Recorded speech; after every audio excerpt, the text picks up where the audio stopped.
Hello साथीहरू, welcome छ मेरो नयाँ ब्लगमा। आज चाहिँ म ललितपुर जिल्लाकै प्रसिद्ध मन्दिर उमामहेश्वर मन्दिरमा साँझको आरती हेर्न आएको साथीहरू। म चाहिँ भाइलाई लिएर साँझको आरतीमा आएको थिएँ। यहाँ चाहिँ भजन टोलीहरूले भजन कीर्तन गरिरहनु भएको छ र साँझको आरतीको लागि पनि सबै कुराहरू तयारी हुँदैछ।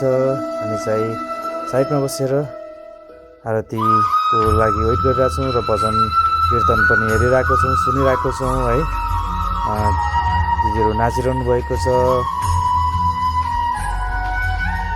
त्यही भने साँझ पर्न लागिसक्यो। लाइटहरू पनि मन्दिरका लाइटहरू पनि अन गरिसक्नु भएको छ। हेर्नुहोस् न कति राम्रो देखिएको छ मन्दिर, अनि लाइटिङले गर्दाखेरि है। यहाँ चाहिँ एकदम प्रसिद्ध मन्दिर उमामहेश्वर मन्दिर र सधैँ जस्तो सोमबार यहाँ आरती भजन हुन्छ हप्ताको एकचोटि। र साँझको दियोहरू पनि बालिसकेको छ है। यहाँ चाहिँ सबै भगवानहरूको मूर्ति राखिएको छ साइडमा। अघि मैले देखाएको थिएँ हजुरहरूलाई। आरती हेर्न लागेको छ साथीहरू है। र आरती सुरु भइसकेको छ फाइनल्ली है। तपाईँहरूलाई मेरो भिडियो कस्तो लागिरहेको छ साथीहरू, हेरेर इन्जोय लिनुहोला, रमाइलो गर्नुहोला भजन।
साथीहरू, तपाईँहरूलाई मेरो भिडियो कस्तो लाग्यो र मेरो भिडियो राम्रो लागेमा लाइक, कमेन्ट, सेयर गरिदिनु होला र मेरो च्यानललाई सब्सक्राइब गरिदिनु होला। धन्यवाद।